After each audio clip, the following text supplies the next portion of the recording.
teman-teman, jangan terkejut ya. Ular sebesar ini dia bisa masuk dengan mudah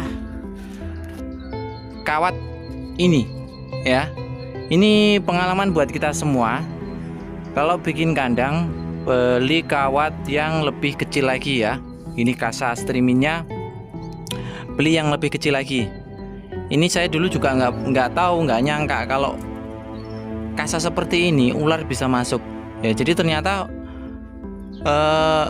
asalkan kepalanya masuk, ini badannya segede apapun dia juga akan bisa masuk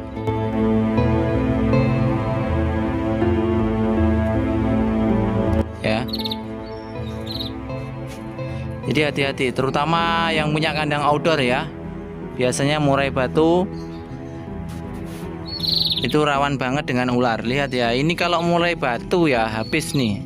Dia mampu menelan, maksudnya ular sebesar ini mampu menelan murai batu ya teman-teman. Lihat, ini kepalanya sudah saya hancurin pun dia masih bisa gerak-gerak.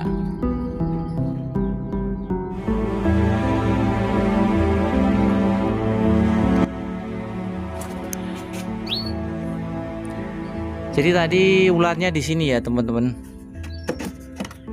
di dalam glodok sini.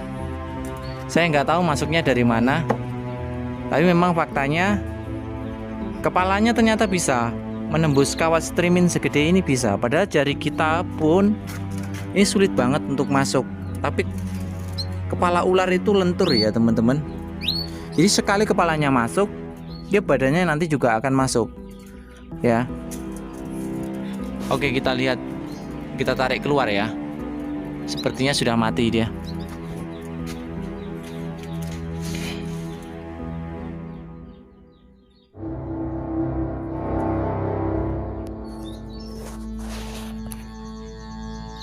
Oke bosku, ini panjangnya ada 1 meter lebih ya. Nih, lihat berapa jengkal? 1, 2, 3, 4, 5 jengkal teman-teman. Bayangin ular segede ini bisa masuk kawat streaming yang dimana jari kita itu mau masuk aja susah ya. Jadi hati-hati ya, ini musim hujan, banyak predator berkeliaran. Ini sepertinya baru ganti kulit ya, jadi dia lapar mencari mangsa. Oke bosku, semoga bermanfaat. Hati-hati semuanya. Salam breeder mania.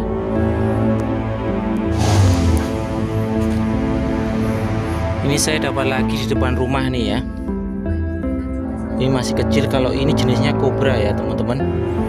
Wah, kenapa lagi banyak ular seperti ini?